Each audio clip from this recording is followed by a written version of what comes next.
সাবেক প্রধানমন্ত্রী শেখ হাসিনা সহ ১০ জনের বিরুদ্ধে গণহত্যা এবং মানবতা বিরোধী অপরাধের অভিযোগে মামলা রেকর্ড করেছে আন্তর্জাতিক অপরাধ ট্রাইব্যুনালের তদন্ত সংস্থা। একজন তদন্তকারী কর্মকর্তা নিয়োগ দিয়েছে আদালত। এদিকে হেলিকপ্টার থেকে গুলি করে ইমন নামে এক যুবককে হত্যার ঘটনায় শেখ হাসিনা সহ ১৬ জনের বিরুদ্ধে দায়ের করা মামলা এজাহার হিসেবে গ্রহণ করতে মোহাম্মদপুর থানাকে নির্দেশ দিয়েছে আদালত।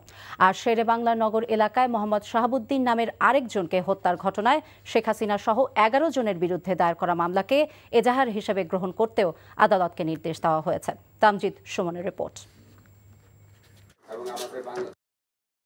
সচিবালয়ে আইন উপদেষ্টা বুধবার বলেছিলেন, বৈষম্য বিরোধী ছাত্র আন্দোলন দমনে নির্বিচারে গুলি ও হত্যার বিচার হবে আন্তর্জাতিক অপরাধ ট্রাইব্যুনালে। ইন্টারন্যাশনাল ক্রাইম ট্রাইব্যুনাল অ্যাক্ট আছে। এই আইনের অধীনে এই হত্যাকাণ্ডের সাথে জড়িত ব্যক্তিরা এবং যারা আদেশ দিয়েছেন, বিভিন্নভাবে সহযোগিতা করেছেন, তাদের সকলকে বিচারের আওতায় আনা সম্ভব। এর পরদিনই শেখ হাসিনা সহ ১০ জনের বিরুদ্ধে গণহত্যা ও মানবতা বিরোধী অপরাধের বিচারের জন্য আবেদন জমা পড়েছে আন্তর্জাতিক অপরাধ ট্রাইব্যুনালের তদন্ত সংস্থায়। তার পরপরই মামলা রেকর্ড করে একজন তদন্ত কর্মকর্তা নিয়োগ দেয় আন্তর্জাতিক অপরাধ ট্রাইব্যুনাল। ফলে শুরু হয়ে গেল মামলার তদন্ত কাজ। অভিযোগকারীর আইনজীবী জানান, ১ জুলাই থেকে ৫ আগস্ট পর্যন্ত গণহত্যার অভিযোগে তদন্ত শুরু করেছে তদন্ত সংস্থা।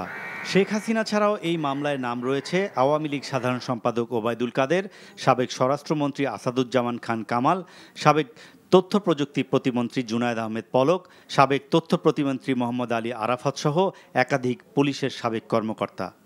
১০ জন আসামি করেছি আমরা। সাবেক প্রধানমন্ত্রী শেখ হাসিনা, দ্বিতীয় আছে সাবেক সেতুমন্ত্রী ওবায়দুল কাদের, সাবেক স্বরাষ্ট্রমন্ত্রী আসাদুজ্জামান খান কামাল, আছে সাবেক আইসিটি প্রতিমন্ত্রী পলক, আছে সাবেক তথ্য প্রতিমন্ত্রী আরাফাত এবং পুলিশের আইজিপি, সাবেক আইজিপি এবং সাবেক ডিএমপি কমিশনার, সাবেক ডিবি প্রধান এবং সংগঠন হিসাবে বাংলাদেশ আওয়ামী লীগ, এদেরকেই আসামি করা হয়েছে। এটা ওনারা মনে করলে এই আসামিদের বিরুদ্ধে গ্রেফতারি ওয়ারেন্ট চেয়ে ট্রাইব্যুনালে আবেদন করতে পারেন। এটা যে তদন্ত শুরু হওয়ার পরেই যে কোনো সময় পারেন।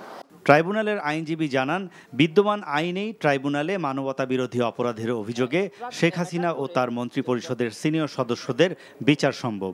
এটা টার্গেটেড পিপলকে যখন হত্যা করা হয় বা টার্গেট করা হয়, তখনই এটাকে গণহত্যা হিসাবেই, জেনোসাইড হিসাবে এর বিচার হবে।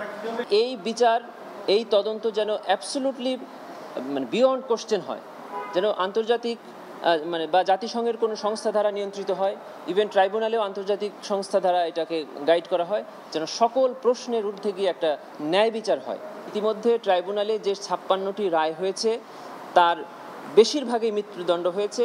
এই মামলার তদন্ত শেষে ট্রাইব্যুনালে প্রতিবেদন দাখিল করবে তদন্ত সংস্থা। মানবতা বিরোধী অপরাধ প্রমাণ হলে সর্বোচ্চ শাস্তি মৃত্যুদণ্ড। Tamjid Suman, NTV news, Dhaka.